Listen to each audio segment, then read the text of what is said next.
We'll start by gripping the stick in the middle and rotating it around our arm. I want you to get used to the idea of articulating your wrist to move your joints around the stick rather than the stick around your arm. As you can see, it's sided. It's going, one side passes on one side of my arm, then the stick passes on the other side of my arm, back and forth. It'll be pretty easy in one direction. This is a good way to warm up your wrist mobility before you start practicing. But the other direction, most people find a bit more difficult. If you bend your elbow too much, in order to force it, you'll hit your own arm. Same with if you bend your wrist too much, you'll hit your arm like this. So you want to get a smooth rotation in both directions by articulating your wrist just enough. That's the first drill. Next, take the short stick, grip it by the top end, and start making figure eights on either side of your body. In the beginning, you'll find that you'll have to concentrate on recovering your wrist mobility when you initially start the drill. But after that, I want you to start to notice how the movement is driven from the hips. From the hips, hip rotation up through the body, waving out the arm, and the stick only follows after. So the hips fire first, then the shoulder goes, elbow, wrist, and then the stick. In this way, you'll start to develop the ability to wave the stick out. It's the same as the interflow drill. So it'll help if you practice this. You want to have that same casting motion with your stick work. Begin to change sides. So start, work a few in one direction, change sides, change leads, change leads again. Remember, these are not fighting techniques, these are sensitivity drills. So focus on recruiting from the hips all the way up through and out the body to wave the stick. Next, let's work on the kinesthetic sensitivity of our fingers. We'll start by gripping the stick in the middle, and we'll roll it through each finger. So we'll start with the thumb. I usually put it past the side of the hand to get that little bit of a whip with leverage. Roll it down one side, back up the other. Down the hand, back up through the fingers. It's difficult. It's pretty difficult to show this slowly. Basically what you want to think about is moving your fingers around the stick and not the stick around your fingers. So it rolls down with gravity, and as the stick rolls, you insert one finger, remove, insert the next finger, remove. Even exaggerate this motion as you go. It'll make it a little bit easier. You'll drop the stick a lot in the beginning, don't sweat it. It's not so easy at first as you recover that mobility. This way it will be fairly easy. Coming back is usually much harder, so exaggerate that placing motion with your fingers. Let's see if I can give you a side view. So rolling it down and then placing each finger. Rolling it down, placing each finger on the way back. Try to do this as slowly as possible.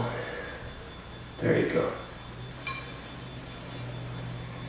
Basically focusing on getting out of the way of the stick, and then once you've got it down, work it back and forth without looking at it. Don't worry if you fumble a little bit.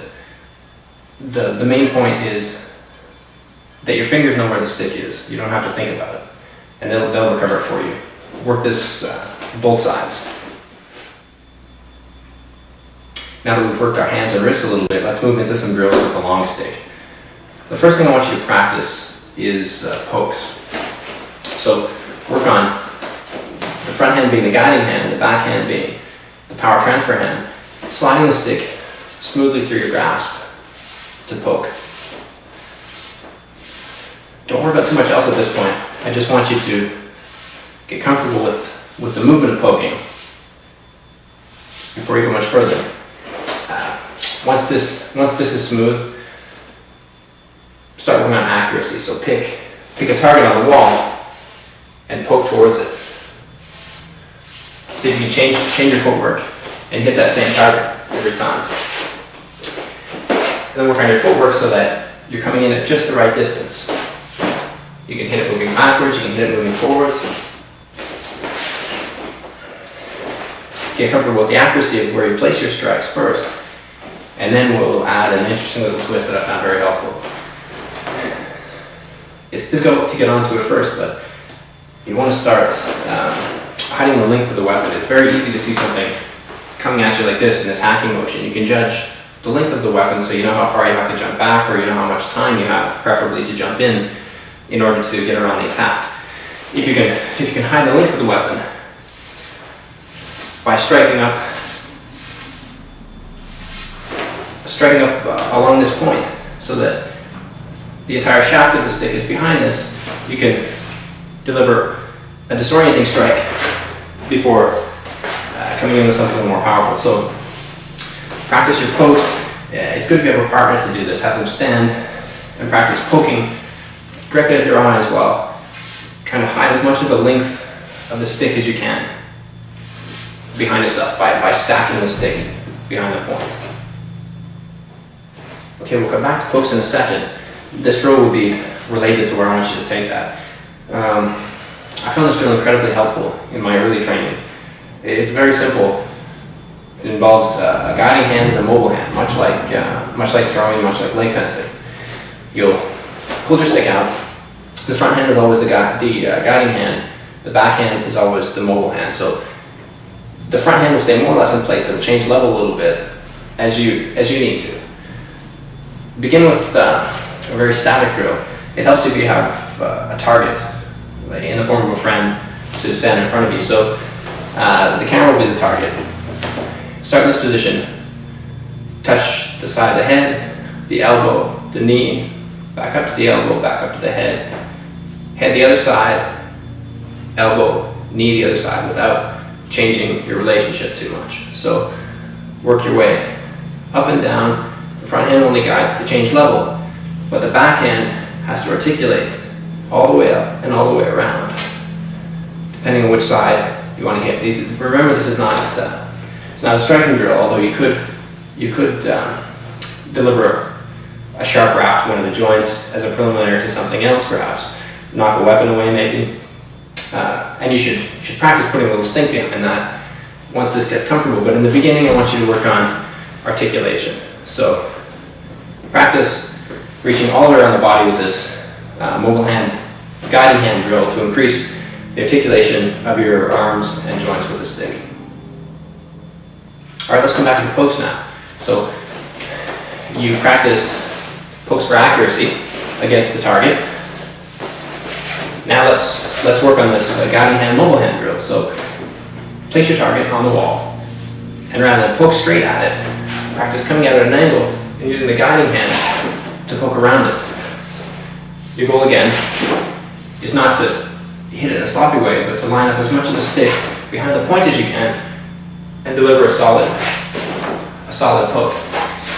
It'll help if you have a training partner who can hold up another stick or hold up their arm to create a plane, as though they were breezing your stick past. When they do that, rather than continue past, use that as your fulcrum to rotate around it, so their stick becomes your guiding hand. So practice this, hitting from unconventional angles and zeroing in on the target accurately. I'll show you how to take that fluid in another segment with the bayonet fencing drill, which is a great way to practice this. Next, I want you to start exploring bodily levers. That's the next concept we'll deal with. So start looking at how to place the stick and articulate your body in order to cause movement and eventually to cause strikes. So, for example, look at how the thorax expands and contracts. Expands and contracts. You're not whacking the stick into yourself and taking the impact. You're collapsing and folding around the stick, melding to the impact, and then expanding to send it off again. This will be key to the ability to manipulate the stick one-handed. So let's break it down. With the thorax, practice this back and forth. So wrap it around the back, wrap it around the front. You have the arm, the elbow. expand the elbow, collapse the elbow to receive the impact, expand the elbow to send it off again. Practice this in a static fashion. If you've been working on the material and beyond push-ups, this is the same as a screwing arm press up. So collapse and fold around the stick. The back of the arm, collapse and fold, send it off. This is great for buttress type blow, or it's been sent flying back again. You can release it out with twice the power using this fulcrum. So work that back and forth with the shoulder. Expand the arm, expand the shoulder, collapse, expand, collapse, expand. Work this back and forth. Work the top of the shoulder. So feed the stick in around behind, and then fire it over the top of the shoulder. The way you do this is when the stick feeds in the back, you can feel it with your head. So you know exactly where to reach without looking. Feed it up over your shoulder and use this motion to send it up. So around the back, over the top. Practice it both sides. Feel it with your head, send it over the top. Feed it, send it over the top. Any fulcrum on the body will do. The knee, the ankle's not doing, you won't be able to see that. You can drop down to the knee, send it flying off of the shin. Top of the hip.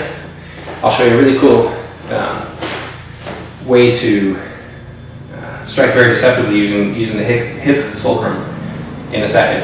So practice all these and then begin to practice more of a free form usage of this. Let it flow back and forth, change hands, explore the body's fulcrums in a more fluid fashion. In my early training in ninjutsu with the staff fighting, we used a strike that led off from the back. The idea was that you hide the length of the weapon, and then as you step forward, use the fulcrum of the hip to strike into the lower legs or the ankles. So much in line with the bodily fulcrum exercise we were just doing. So first, practice holding stick with most of the length hidden behind with a forward lead. Step, and at the same time as you step, use the fulcrum of your hip to pivot it down towards the ankles. Rotate it back. Practice back and forth like this. Gathering as much power as we can from the hip fulcrum. That's one example. Now we'll start to mix it up a little bit. You can, in much the same way that you practiced hiding the length of the stick in order to poke in a deceptive fashion. Downwards and from above is also much more difficult to see than up from down for some reason. This allows you to gauge the distance and split the attack much easier than this does, which is why this stick drill from down to up was so effective.